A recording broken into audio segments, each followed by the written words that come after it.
14,000 fit উপরে ইন্ডিয়ার শেষ গ্রাম থাঙ্গু ভ্যালি। আজকের ভিডিওতে বলবো লাচেন না থেকে কেন আপনারা থাঙ্গু ভ্যালিতে স্টে করবেন।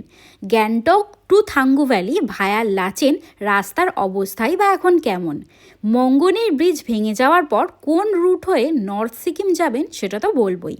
এছাড়াও গ্যাংটক টু থাঙ্গু ভ্যালি যেতে সময় কত লাগে, কোথায় থাকবেন, কোন কোন বিষয় মাথায় রাখবেন, সেই সমস্ত ডিটেলস দেবো আজকের এই ভিডিওতে। হ্যালো ফ্রেন্ডস, আমি Pritama, welcome to my channel travel tales by Pritama. North Sikkim যাওয়ার জন্য প্রথমেই আপনাদের চলে আসতে হবে এনজিপি স্টেশনে। প্রথম দিন যাব আমরা গ্যাংটক। এর জন্য আপনারা এনজিপি স্টেশন থেকে শেয়ার গাড়ি করে যেতে পারেন। যেহেতু আমরা শিলিগুড়ি থেকে যাব, তাই আমরা জংশনে চলে এসেছি। শিলিগুড়ি জংশন থেকে পার হেড 500 টাকা করে ভাড়া করে শেয়ার গাড়ি করে আমরা গ্যাংটকে প্রথম দিন স্টে করব। পরের দিন খুব সকালবেলায় ব্রেকফাস্ট সেরে গ্যাংটক থেকে 8:45টার দিকে আমরা বেরিয়ে চেষ্টা করবেন বেশ অনেকটা সকালবেলায় বেরোতে, কারণ রাস্তা যেহেতু অনেকটাই, তাই যত সকালে বেরোতে পারবেন সন্ধ্যার আগে ঢুকে যেতে পারবেন হোমস্টেতে। প্রথম দিকে তো রাস্তা বেশ সুন্দর ছিল, যেতে যেতে আমরা বেশ অনেক কটা ওয়াটারফল দেখতে পেলাম এবং তার মধ্যে দু একটা ওয়াটারফলের কাছে দাঁড়িয়ে আমরা ছবি এবং ভিডিও তুলেছি। গ্যাংটক থেকে যখন আমরা বেরিয়েছিলাম আবহাওয়া বেশ সুন্দর ছিল, রোদ ঝলমলে আবহাওয়া, চারিদিকটা খুব সুন্দর লাগছিল এবং প্রথম দিকে রাস্তা অনেকটাই সুন্দর ছিল বলা চলে। তিস্তা নদী পেরিয়ে আমরা যাচ্ছিলাম, অনেক কটা ব্রিজ এর মধ্যেই পারাপার করতে হয়েছিল এবং প্রত্যেকটা ব্রিজেই একটা ব্যাপার দেখলাম, যেটা হচ্ছে 2-3টে গাড়ি একসাথে যাওয়া যাবে না, প্রত্যেকটা সময় কিন্তু একটা গাড়িই যেতে পারবে। তার জন্য বাকি গাড়িগুলো দেখতেই পাচ্ছেন যে ব্রিজের আগে দাঁড়িয়ে আছে, একটা গাড়ি চলে গেলে তারপরে আবারও একটা গাড়ি যাবে, এইভাবেই যেতে হচ্ছে। আপনারা যদি কোনো ট্রাভেল এজেন্সি মারফত প্যাকেজে আসেন তাহলে খাবার দাবারের যাবতীয় যা দায়িত্ব প্রথম দিন থেকেই সব ওনারাই করে দেবেন, আপনাদের আর কোনো মাথা ব্যথা পোহাতে হবে না। প্রথম দিনের খাবারটা আমাদের প্যাকেজে ছিল না, এর জন্য ড্রাইভার আমাদের একটা রেস্টুরেন্টে দাঁড় করিয়েছিল, যেখানে পরিবেশ বেশ পরিষ্কার পরিচ্ছন্ন ছিল। এখানে আমরা 2টো ভেজ থালি এবং তার সাথে 2টো চিকেন অর্ডার করেছিলাম। পার থালি এখানে পড়েছিল 280 টাকা করে এক একজনের, তো দামটা অনেকটাই বেশি মনে হয়েছে। খাবার দাবারের কোয়ালিটি মোটামুটি ভালোই, খারাপ বলা চলে না। যে ট্রাভেল এজেন্সি মারফত আপনারা প্যাকেজ করবেন তাদের কাছে খাবারের ডিটেলস আগে থেকেই জেনে নিতে চেষ্টা করবেন, তাহলে পরে আর কোনো রকম সমস্যায় পড়তে হবে না। এবার যে রাস্তাটা শুরু হয়েছে প্রচণ্ডই খারাপ দেখতে পাচ্ছেন। এখন আমি আপনাদের রাস্তার ডিটেলস দেব। আগে নর্থ সিকিম হাইওয়ে হয়ে লাচেন যাওয়া যেত, কিন্তু মঙ্গনের কাছে যে ব্রিজটা ছিল সেটা ভেঙে যাওয়ার কারণে এখন রিং রোড হয়ে ঘুরে যেতে হচ্ছে সবাইকেই। কারেন্ট রুটটা টুং চেকপোস্টে জয়েন করছে। ল্যান্ডস্লাইডের জন্য এখন মেন নর্থ সিকিম হাইওয়ে বন্ধ রয়েছে। এই রিং রোড লোয়ার জঙ্গু হয়ে টুং চেকপোস্টে জয়েন করছে। থাঙ্গু ভ্যালি যাওয়ার আগে বেশ অনেক কটাই চেকপোস্ট পড়বে এবং প্রত্যেকটা চেকপোস্টে আপনাদের দাঁড়িয়ে পারমিট বের করতে হবে, এর জন্য ফটোকপি লাগবে অবশ্যই। আর আমি বলবো চেকপোস্টে আলাদা করে ভিডিও আপনারাও করবেন না, আমিও করিনি নিরাপত্তার কারণে। খানিক দূর যেতেই দেখতে পাচ্ছিলাম দূরে পাহাড়ে বরফ পড়ে আছে, যেটা দেখে মনটা আনন্দে একদম ভরপুর হয়ে গিয়েছিল।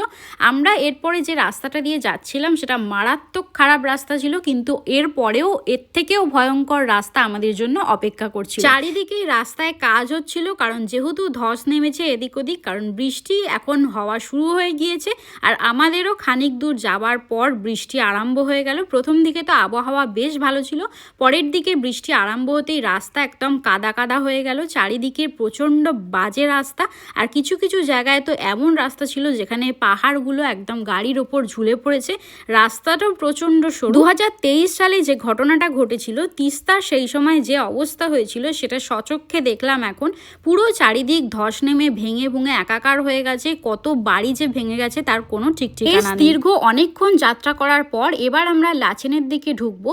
চুংথাং থেকে 2টো রাস্তা আলাদা হয়ে যাচ্ছে, একটা যাচ্ছে লাচেনের দিকে এবং একটা যাচ্ছে লাচুংয়ের দিকে। প্রথমে আমরা লাচেন হয়ে আজকে থাঙ্গু ভ্যালির উদ্দেশ্যে যাব। ভিডিওর শুরুতেই আমি আপনাদের বলেছিলাম যে লাচেনে না থেকে কেন থাঙ্গু ভ্যালিতে থাকবেন সেটা আপনাদের বলবো।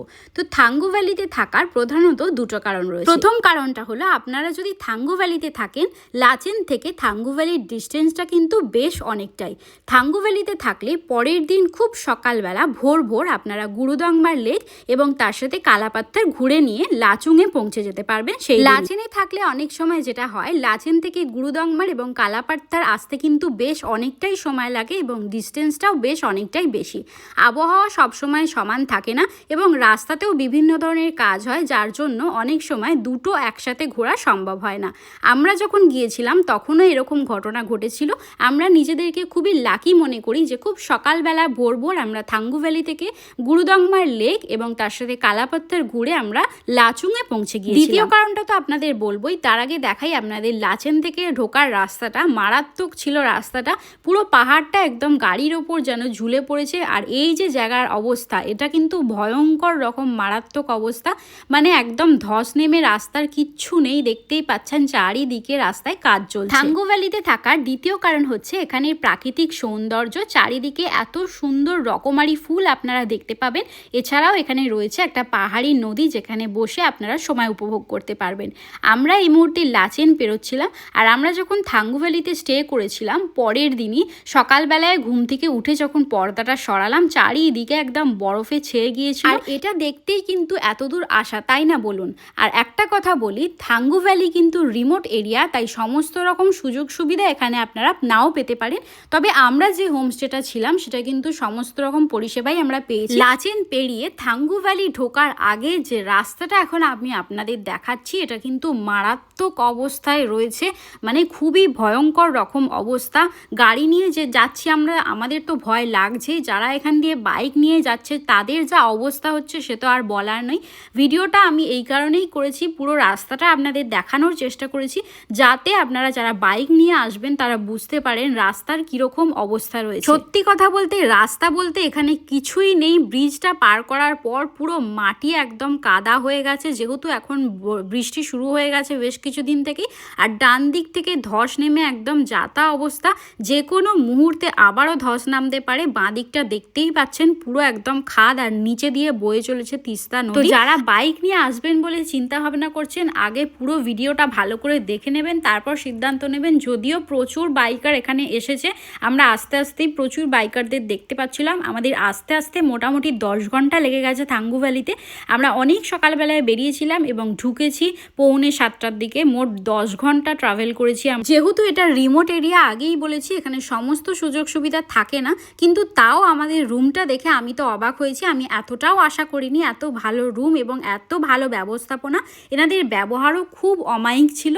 সকালবেলা ঘুম থেকে উঠে যখন দেখলাম চারিদিকে একদম বরফ পড়ে আছে, উফ, সেই যে ভিউটা, সেটা কিন্তু অসাধারণ। গতকাল সন্ধ্যাবেলা যখন আমরা এসেছিলাম তখন কিন্তু এরকম আবহাওয়া ছিল না। সকালবেলা এরকম বরফ দেখে আমরা সত্যিই অবাক হয়েছি।